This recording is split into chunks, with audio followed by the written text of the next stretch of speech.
So the hammered silver is modern, unfortunately. The main indicator is the high aluminum content, which makes it just undeniably modern. That's surprising.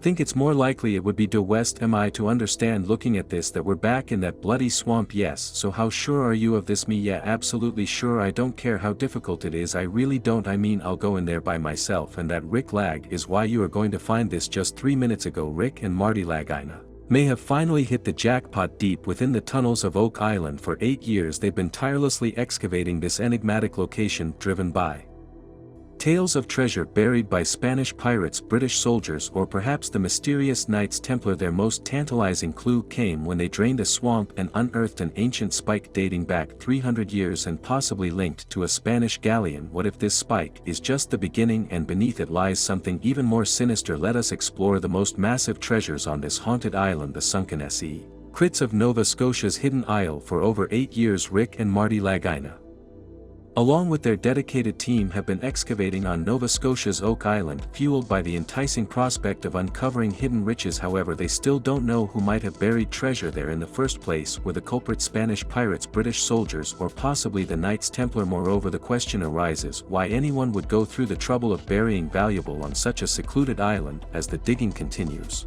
public interest remains high, drawing us deeper into the activities on Oak Island, where each discovery is touted as potentially significant. Rick, convinced of its complexity, commands the draining of the swamp, believing that it may yield some answers once the water is lowered. Gary takes over with his metal detector. Beneath a wooden board he detects something intriguing. After some digging, the team unearths an old spike resembling those used on Spanish ships from the late 1600s to early 1700s, believing it to be the first human touch it has received in about 300 years. Veteran treasure hunters like Fred Nolan have suggested that the swamp, peculiarly shaped into a triangle, might have been deliberately constructed long ago to cover up an old shipwreck. This idea spawns further speculation. Could it have been the work of Spanish pirates using the swamp as a giant hiding spot? The team hopes that exploring this previously inaccessible part of the swamp will reveal physical evidence to support the theory that it was artificially made. The importance of excavating the Nolan side of the swamp stems from Fred Nolan's long-held belief that it might be central to solving the puzzle of the island. Could there be a sunken ship or a concealed vault there? During one of their digs, Rick comes across a log with a sharpened end, suggesting that more than one person was involved in its placement, possibly indicating human alteration of the environment.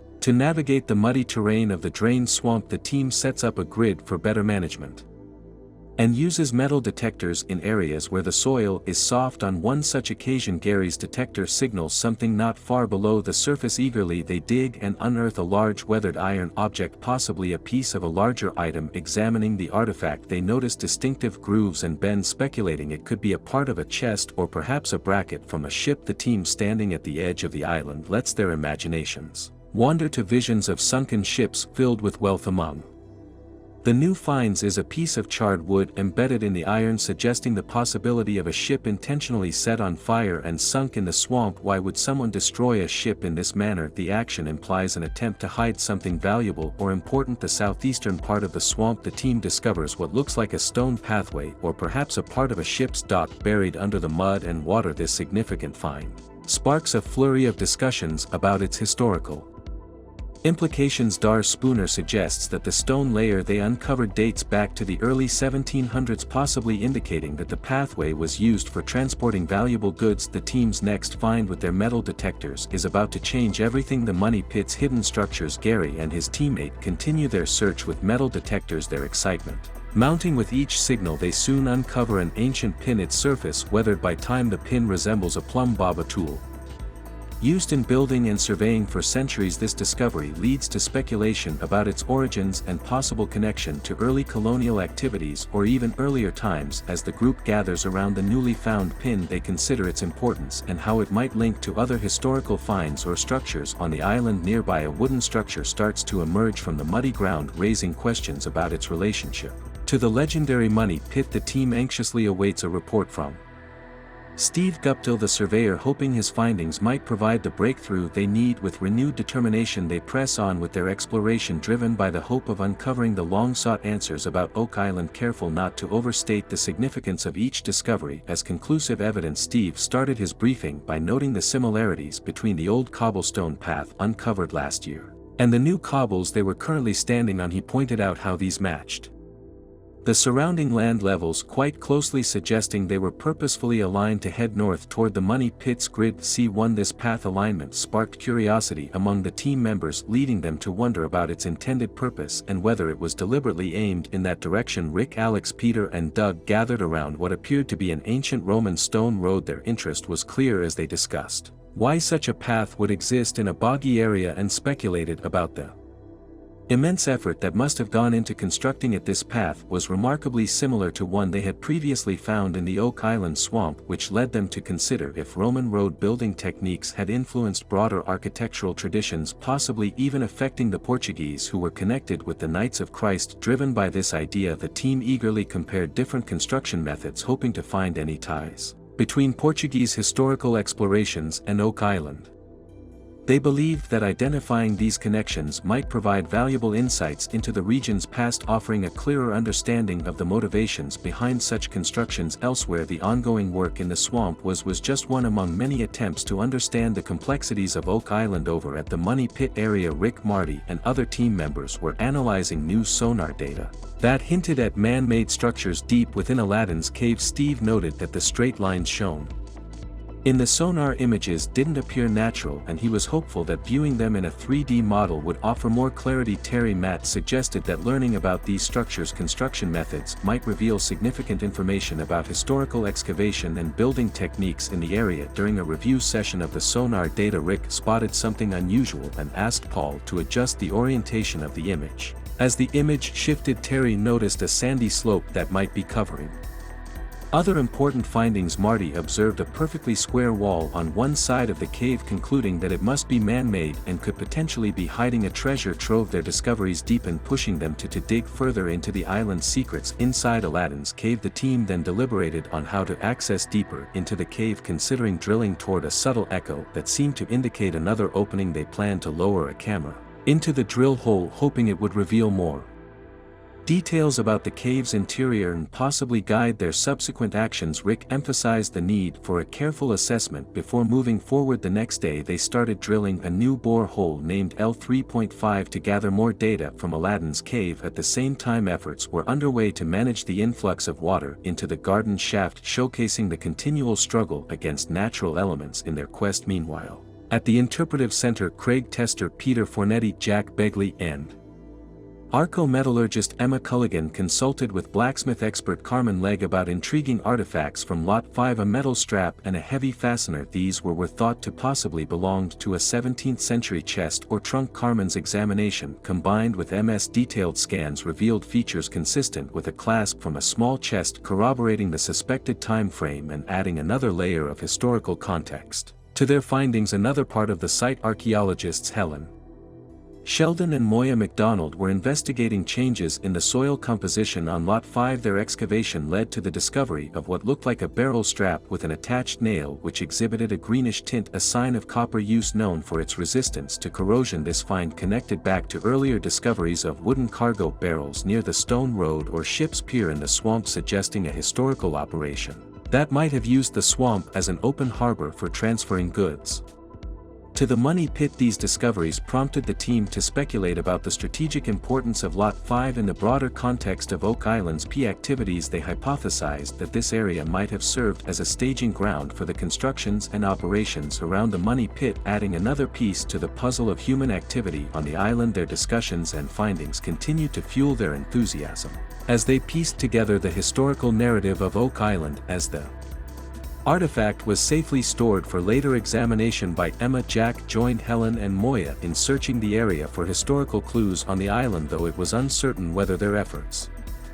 would yield any notable discoveries. Meanwhile, those at the Money Pit were filled with anticipation as they awaited the results from Boral L3.5, eager to see if it would provide insights into what was affectionately referred to as Aladdin's Cave. Overseeing the drilling, Terry Ma and the island's historian Charles Barris targeted a large underground space believed to be around 150 foot down. Mike, from the drilling crew rep, reported that he reached the cavern at about 141 feet, encountering a small gap before hitting the usual bedrock and gravel. Steve from the excavation crew confirmed reaching the cavern, and they decided to lower a camera to get a better look inside. The camera, built to work in dim light and equipped with a 360 degrees view, was meant to give a detailed look at the environment inside the cavern. Terry and Steve watched the feed, hopeful to uncover something substantial in the depths of the cavern. Terry was particularly struck by the size of the cave and the presence of minerals in the water, suggesting it might be the location of the so-called offset chain believed to be linked to a valuable find. New findings fuel their quest, driving the team to seek even deeper truths, the stone foundations of history. As the camera sank into the dark waters of Aladdin's Cave, the team strained to make sense of images blurred by the disturbed sediment. The camera captured jagged edges and straight lines, possibly signs of a damaged cavern wall.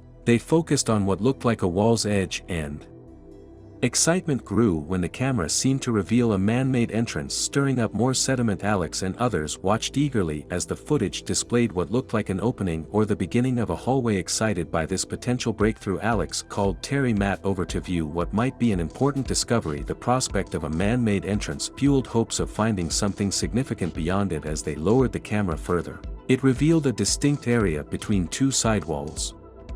Although the murky water made it difficult to see details, Steve proposed using sonar to better gauge the cave size, and the team agreed to conduct a sonar scan from this new position. The next day, the team from D Contracting Limited pressed on with their work near the shoreline on Lot 5. Jack Begley, Jamie Kuba, Moya McDonald and Fiona Steele were careful as they dug through the layers of a puzzling stone foundation. As they delved deeper, Jack pointed out shifting rocks, indicating the need for careful excavation. They found artifacts that suggested they were uncovering a historically significant structure. Moya noted the large rocks, thinking they were part of a wall, leading the team to speculate about a structure that could be older than the Money Pit. Fiona believed that revealing these features could help identify the original builders and their connection to the island's history. However, understanding the structure's layout became more challenging as they encountered collapsed rocks and misaligned features. Genia speculated that what might have been a taller wall had collapsed over time. The exposed rocks offered potential insights into the structure, with one side showing clean soil and the other possibly indicating more of the building. Their curiosity deepened, and the team expressed interest in consulting with Larnen, known for his expertise in the island's historical structures. Elk joined Jack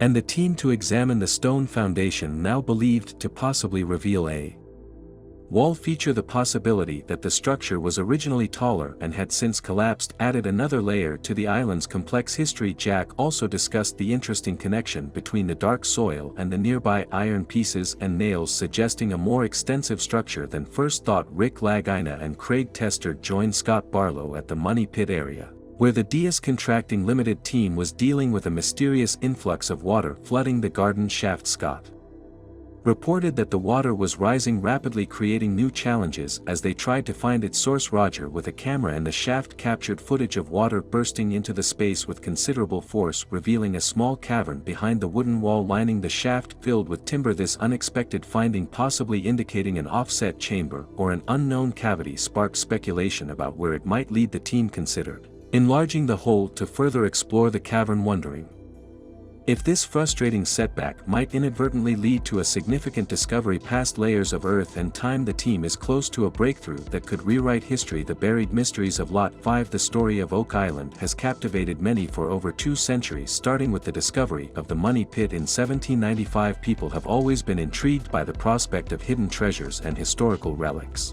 buried on the island, each dig raising more questions than it answers. Figures like Rick, Marty, Craig and their team are now working hard to piece together the island's past, exploring layer by layer to uncover its history. Water has always been a major challenge here, just as it was for the first treasure seekers who dug into the island's surface 200,100 years ago. These obstacles add an element of difficulty to the exploration, but also make the process more interesting. Recent excavations, especially near Lot 5, revealed an old foundation that brought up more than just dirt. They Stirred up stories from long ago. The finding of this rectangular foundation along with various old items suggests there might have been military activities on the island long before it became famous for treasure hunting. During their intense digging effort, the team found a structure that seems to have been intentionally buried. They believe this structure was built in the 1700s around the same time as another nearby depression in the ground. It's interesting to think about whether these two were built at the same time or one after the other. It seems the earlier circular depression may have influenced the building of the later rectangular foundation. A significant find was a piece of creamware dated to 1762 within the rectangular foundation. If this date is correct, it suggests significant activities on Lot 5 before 1762, possibly related to military purposes, which predates the discovery